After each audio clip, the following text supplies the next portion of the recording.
Did you know that if you send the same dispute reason twice, your dispute's going to be flagged and your negative item's not going to come off? So this is why today I'm introducing, again, if you haven't heard of it before, the evolution line method.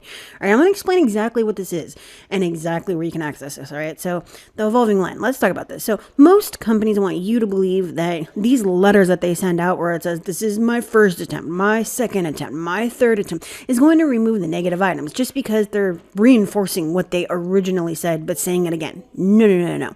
There's very, very, very specific things that you need to say and things that you shouldn't. All right. And that's exactly what we're going to go over. Now, there's what I call big impact dispute reasons, and there's worse listings like these things here at the bottom, like level 5.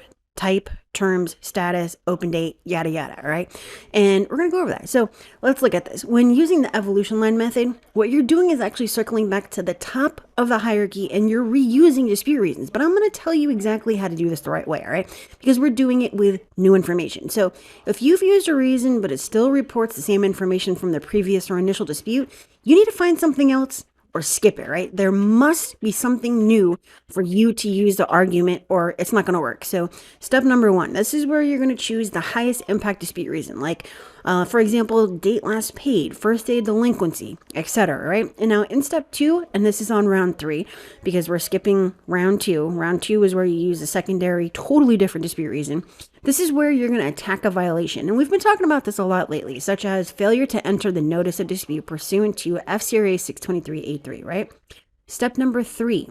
This is where we're utilizing the evolution line. So use a dispute reason from the top of the hierarchy. Sorry, this is where we're starting the evolution line. That has not been used as of yet, but that is backed by the facts generated from the credit report. And you're going to support it with exhibits to prove inaccuracy or violation, okay? So step number 4, this is where we'll utilize the evolution line method.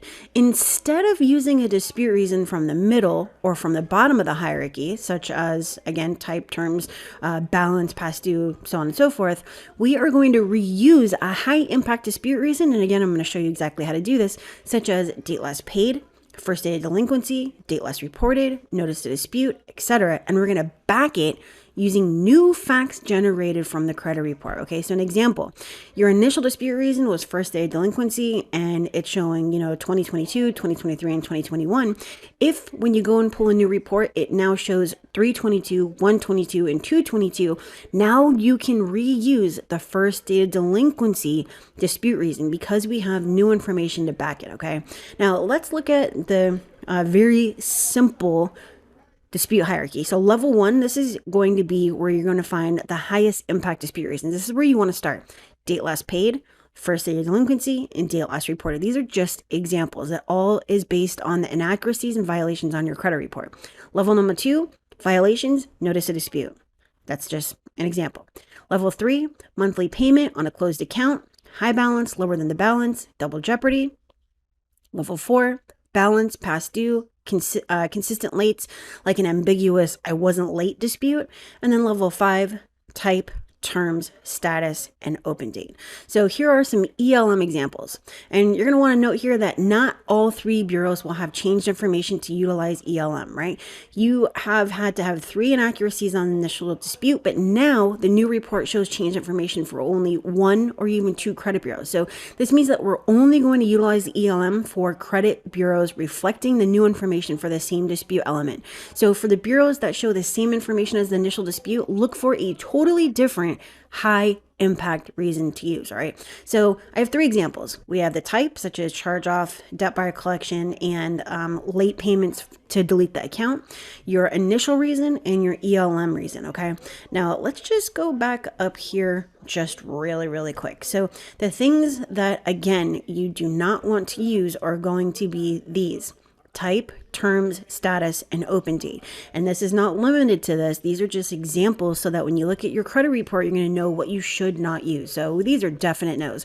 I've never removed an account by saying, oh, you have the wrong type. Oh, you have the wrong term, or you have the wrong status, the open date. Now, status as far as, disputing a collection, however, that's going to be a little bit different. All right. Now, if we go up 1 level, as you can see at the top, we have the least amount, but it's the highest impact. And as you go down, we have more things that are less impactful, right? So balance and past due, if these are truly inaccurate, you can use these. But if they are not truly inaccurate, it's not going to give you much of hope to remove the account.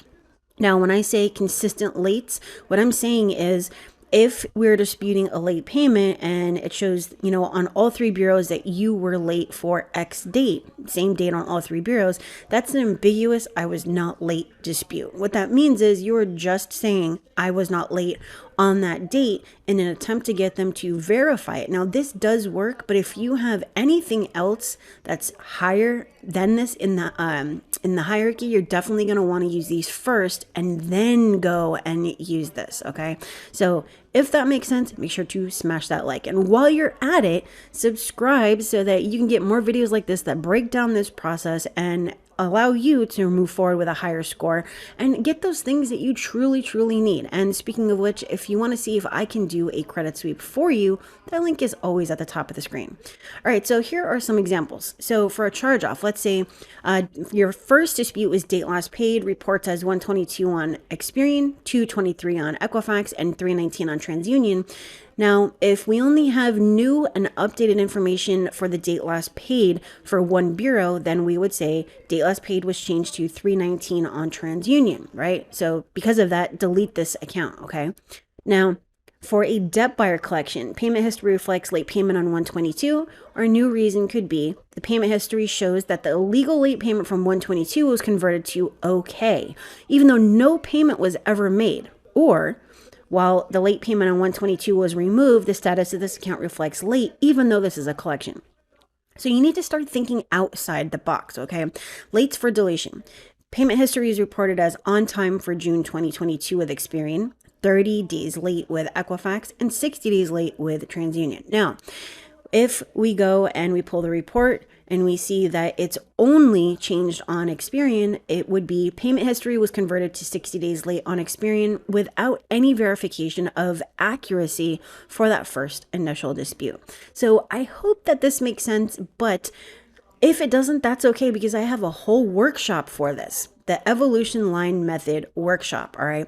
And this is actually an app that I created that has 5 different workshops: the deep dive dispute workshop, the dispute funnel workshop that shows you exactly how to set the follow-up so that you can set up exactly what you want from the bureaus, the evolution line method, the beginner's guide, and mastermind tactics. And these are full workshops, and all of the premium workshop materials come with them. So if we go down to the evolution line, you're going to see 2 links down here. One to the evolution, the visual evolution line builder, which is actually this thing right here.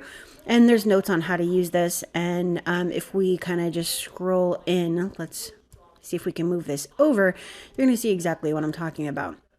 So we have problems, solution, and violations. Here's your reason bank, solutions, and violations. So this explains literally exactly how to that's weird, how to use this so that you can physically see exactly how this works. If the date last active, then the date last paid. If verified, no change, then the notice of dispute or past due.